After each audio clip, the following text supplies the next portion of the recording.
Church, we must let that sink in for a second.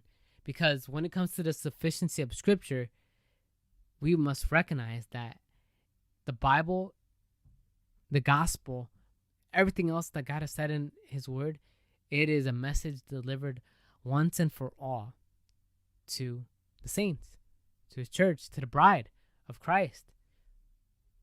Therefore, why look for a replacement? Why seek for an alternative? Is it because it is too controversial? Is it because it doesn't line up with your feelings? Well, let me remind you that as His church, our lives are not our own, meaning that it is not about us. In fact, it was never about us. And it's definitely not about the world either, because we know that the world is sinful. It doesn't matter how technology advanced we are. Yet, His word is still relevant today, and it will continue to be relevant forever. Therefore, it is sufficient. It is enough.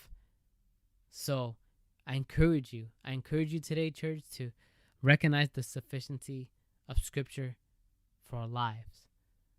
And that we may recognize that everything that God has wanted us to know, it is right there in His word.